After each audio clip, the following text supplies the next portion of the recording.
one thing that he says that I think is important as we're going through this process is he's not having trouble finishing when it's just him and his hand and his tablet. He's really just having trouble when it's him and his wife. So this goes to show me something else. The majority of you who are watching this, if you have a long-term partner, sometimes you haven't really shared those key things that just really turn you on. And you may not have shared it because you don't think that they want to hear it. You may have not shared it because you're religious, or she's religious, or he's religious, and may gross them out. But all of us have a sexual template and things in our mind that we can recall or think about that can get you there, right? And oftentimes that scene that can get us there, or that memory that can get us there, may not be something you want to share with your partner.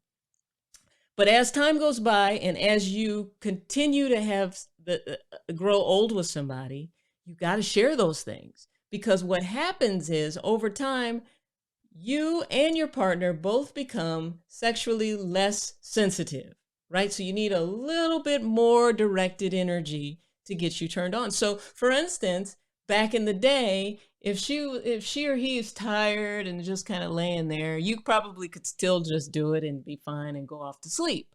Well, now, as you start to get a little older and more mature, you need a very interactive session, and you need specific things to turn you on. It is not just a button that should just rise up and stay that way. It's going to take some effort to keep it there. So whether it's that it would help if she talked dirty to you, whether it would help if she was a little more animated, where maybe it would help if she would, take her shirt off instead of wearing her t-shirt.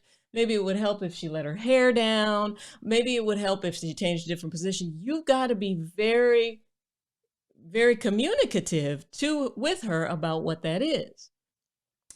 Because when I find a situation where you can stay hard with a tablet in your hand, or you can stay, the problem doesn't exist, maybe if you were with another partner, but it exists with one specific situation. Now what we need to do is fine tune that specific situation so that you can stay a little longer.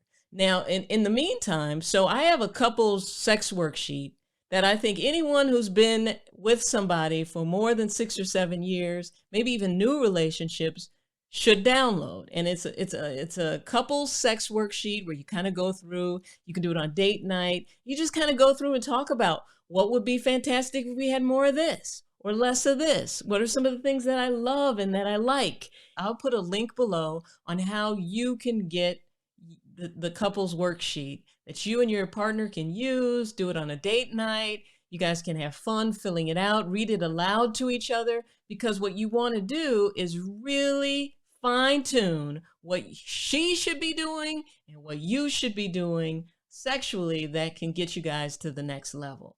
In my Ultimate Stiffness bundle, I actually go through and have a product called More Ofs and Less Ofs. It's basically about asking, what do you want more of? What do you want less of?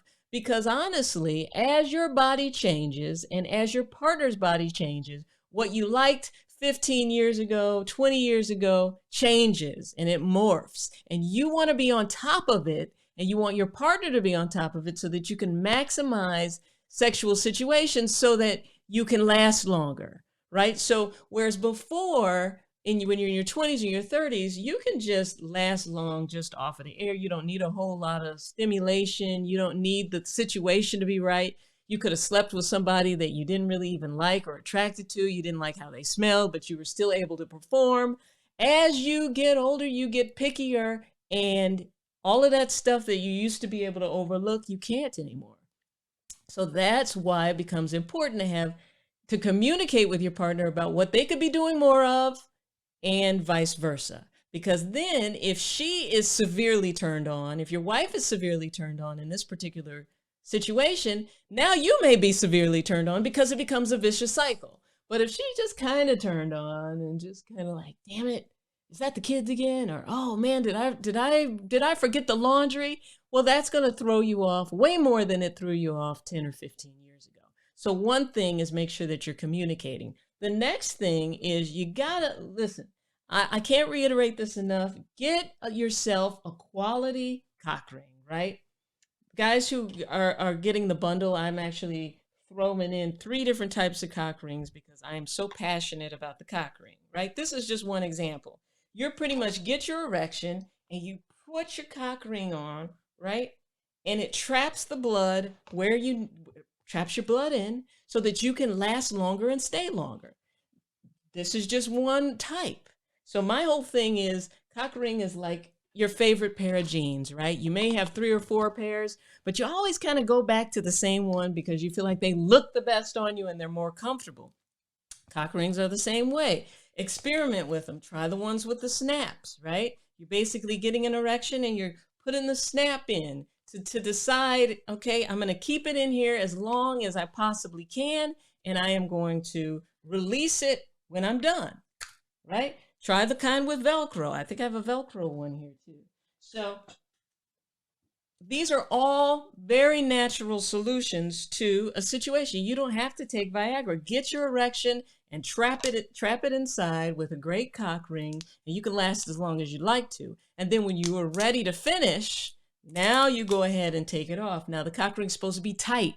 That's why the kind at Walgreens that come in little condom packs, that's why they don't really work very well. They're too loosey-goosey. You want it nice and tight to constrict it and keep the blood flow where it needs to go.